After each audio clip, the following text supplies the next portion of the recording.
Good morning, YouTube. This is Glover International, and it is January the 1st of 2014. It's a bit early, and temperature-wise, I think this video would qualify for a polar bear challenge if I was so inclined. I put a couple of extra layers on this morning. Hey, while I'm thinking about it, when I did my video yesterday, which was going around looking at local exports, I picked up a few things, and it crossed my mind to sweeten the Solar Bear Challenge pot a little bit. And so, if you are so fortunate as to beat me out of the Solar Bear trophy and I have to send it to you, I'll be sending you a few other things. Maybe some Twix and some Little Debbies, and a local CD of a band that's making a splash here locally. Maybe I'll add some other things. Anyway, I thought you guys might like that. If you beat me out of the trophy. Okay, I'm pretty excited about this challenge because I actually wanted to do a vlog about one or both of these buildings already, and so here I'm getting to do them as part of my Solar Bear Challenge. I know the rules on this were that you had to see both buildings in one ride, but actually you can see both buildings in one frame.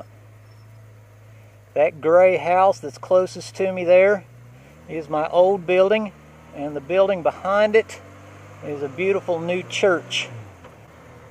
Okay, so first, the gray house is called the Lee House. It was built in the early 1890s by a guy named George Lee. George Lee was a successful hardware store owner. That gray house is in a style called Folk Victorian. Folk Victorian is known for its windows, big windows out front, wraparound porch. Today, it sits on what is the Lee University campus and is the admissions building. Next door is the new Lee Chapel, which opened just 26 months ago. There it is over there again. One of Cleveland's newest prominent buildings. I think it's one of the prettiest buildings ever. I hear it cost about $3 million.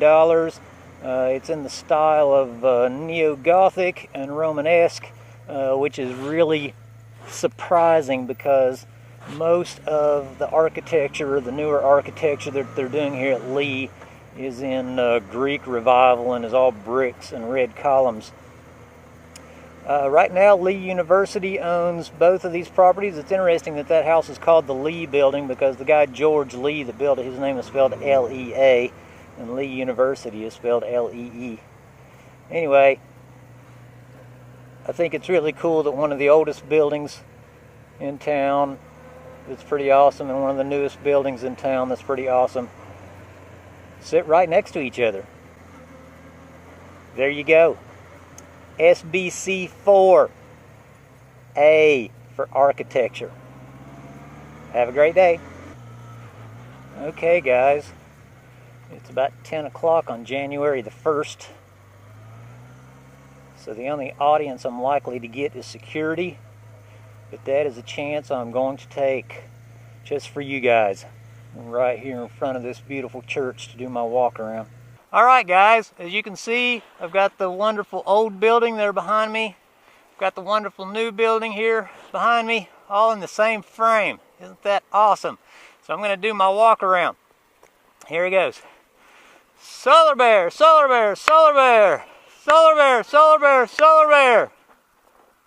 What am I doing? I'm glad you asked. I'm doing something called the Solar Bear Challenge. Solar Bear, Solar Bear, Solar Bear, Solar Bear, Solar Bear, Solar Bear, Solar Bear, Solar Bear, Solar Bear, Solar Bear, Solar Bear. All right, this is Della. What is your name? Ann. Good to meet you. Thank you very much.